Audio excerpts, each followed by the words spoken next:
Next one, find the area of the triangle formed by the following straight lines and the coordinate axis. So ఈ straight lines అనేవి coordinate axis తోటి ఎటువంటి ఒక triangle form చేస్తుంటే ఆ triangle యొక్క area మనం కనుక్కోవాలి. సో రఫ్ డయాగ్రామ్ ఇది. Y axis, x axis, x axis, y axis, ఒక స్ట్రైట్ లైన్ ఈ రెండు యాక్సిస్ని ఈ విధంగా కట్ చేస్తుంది. ఒక ట్రయాంగిల్ ఫామ్ అయింది, దాని యొక్క ఏరియా మనం కనుక్కోవాలి. సో దానికి సంబంధించిన ఫార్ములా ముందుగా ఈ గివెన్ ఈక్వేషన్ని మనం స్ట్రైట్ లైన్ జనరల్ ఫామ్ తోటి కంపేర్ చేసుకుందాం. A x plus by plus c is equal to 0. So area of triangle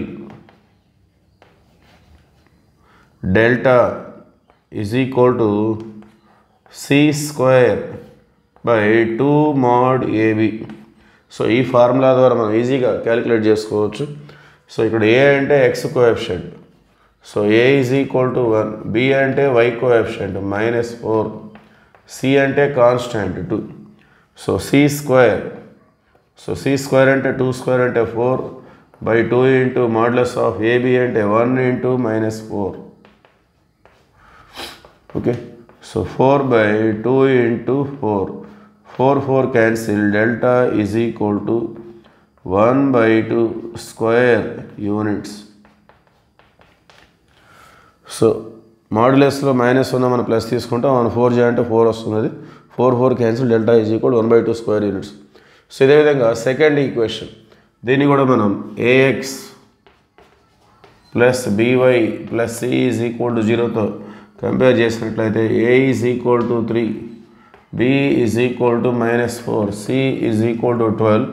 Therefore, area of triangle delta is equal to, the formula is c square by 2 mod ab. Okay, so ఈ ఫార్ములాలో మనం substitute చేసుకుందాం. So c square అంటే 12 square by 2 into modulus of a means 3, b means -4. So that is equal to 12 square by so 2 into 12, 3 4 12 వస్తుంది. మాడ్యులస్లో minus అంటే plus. So ఒక 12 అనేది cancel అయితే 12/2. So 2 1 2 6. So finally the area of triangle is 6 square units. Okay, thank you.